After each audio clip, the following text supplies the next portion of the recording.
The first question is from Dr. Manish Bhatnagar. What is the ground realities of the Constitution for the Federation of Earth? The ground realities, I'm not sure exactly what that means. Possibly he's saying about the, I mean, convenience of implementation of this transformation. I mean, how effectively it can be achieved. Well, the under Article 17 of the Constitution, it specifies the conditions for ratification. And one of the strengths of the Article 17 is that it divides the ratification process into 3 stages.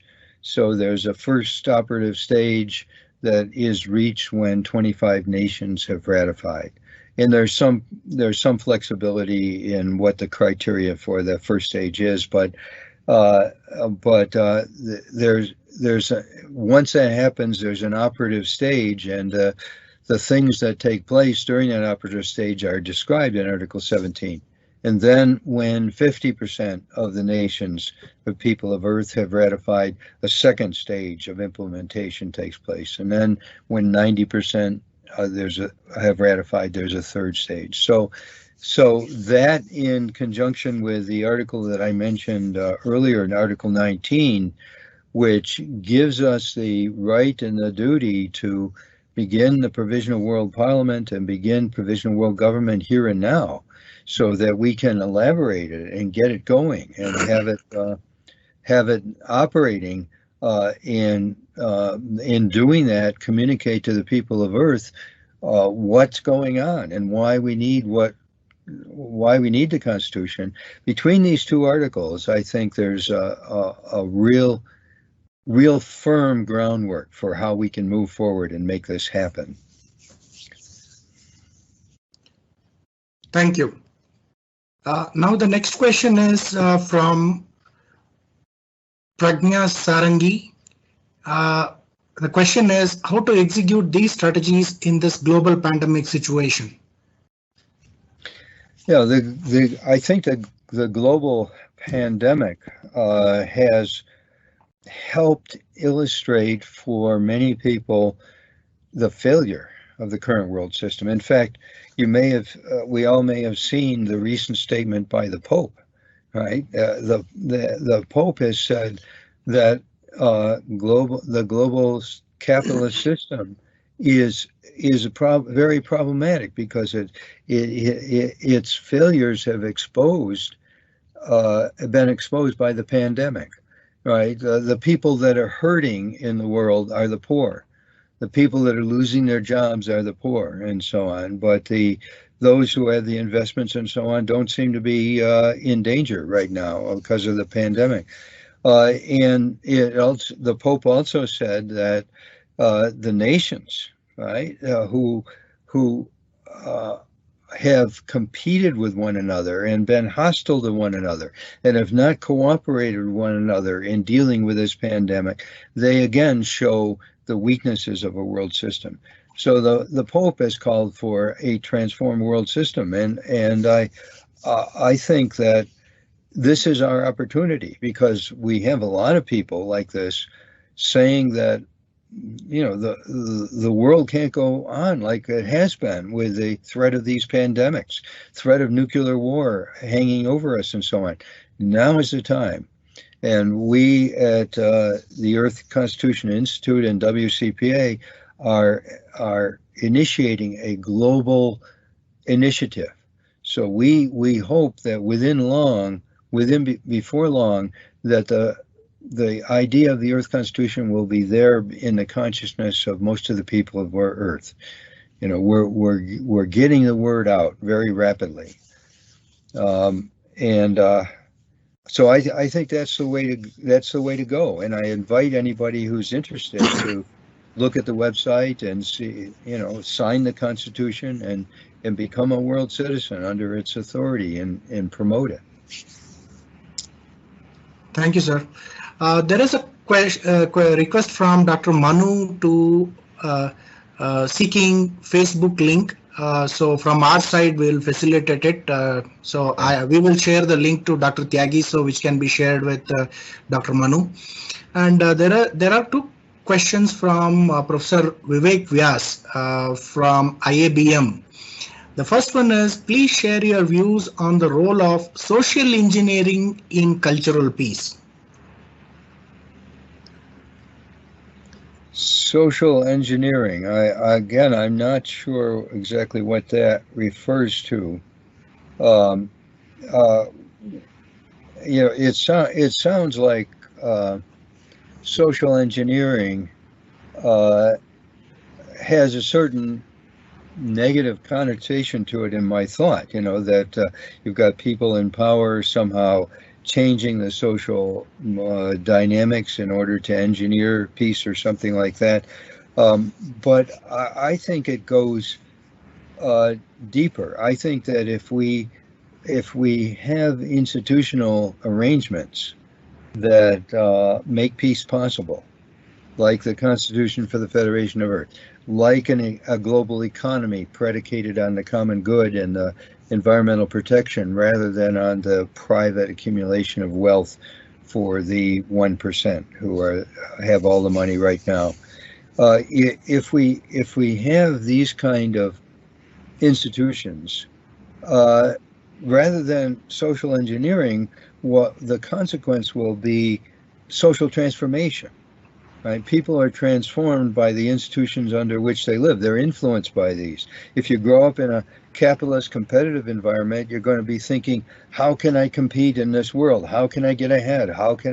And if you grow up under institutions which already promote democratic and cooperative relationships among people, then no one will have to engineer anything. It'll be a product of the institutional structure under which you're living.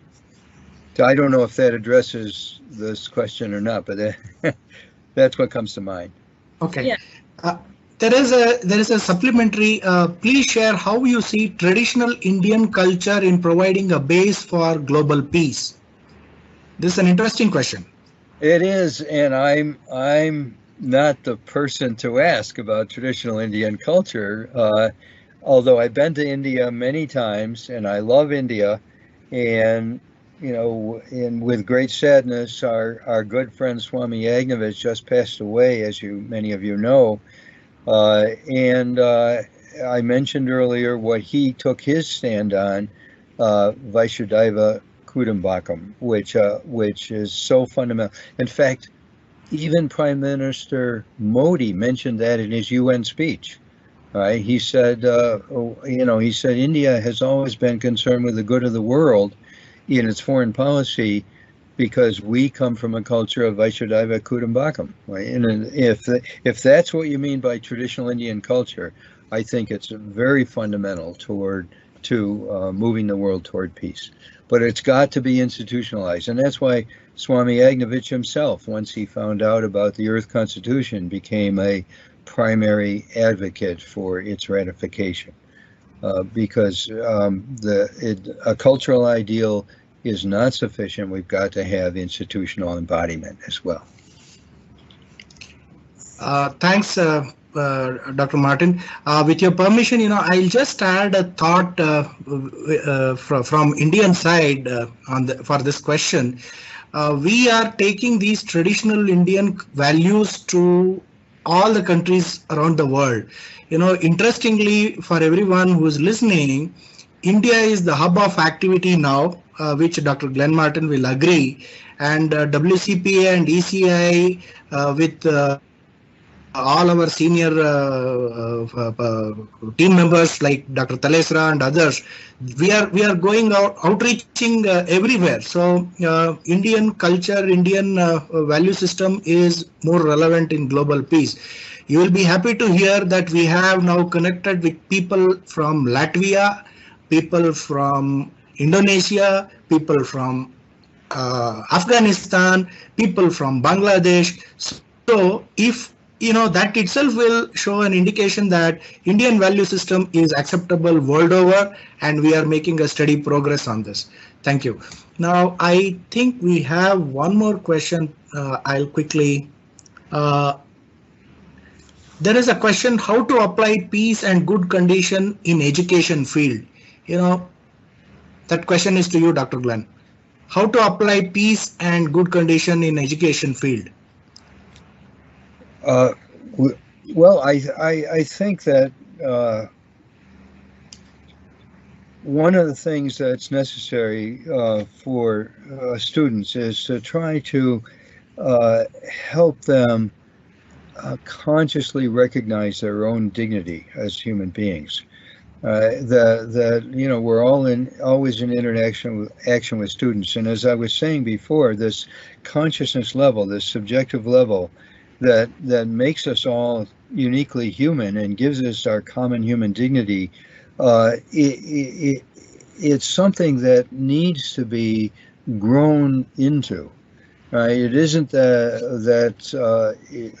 because in popular culture, in any country, you don't see that. You go on a computer and you play games, and the games are games of killing enemies and violent games and so on. And if you play Monopoly, this famous game, you try to put everybody else out of business and become rich yourself.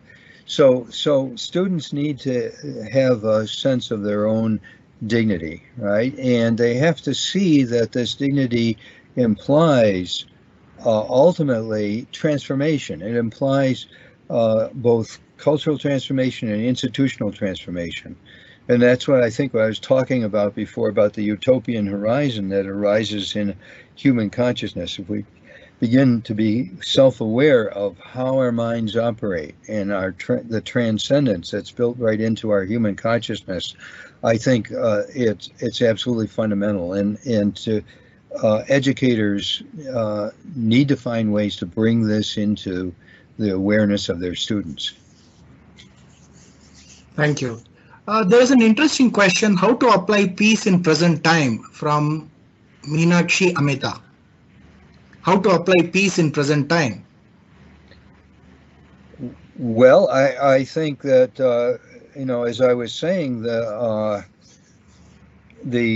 what we're doing in WCPA and ECI is trying to apply peace by getting people aware of the conditions that defeat peace, right, and showing them the conditions that are transformative, right, which include the Constitution for the Federation of Earth. But also, as I was saying earlier, there's all kinds of excellent peace thinkers who are talking about cooperative economics and sustainable economics and sustainable endeavors and so on, and grassroots empowerment. E.P. Menon, one of our members in India, has worked his life on the behalf of the working people of India on grassroots empowerment. And all these things are excellent, but to apply peace now requires a total integrated vision.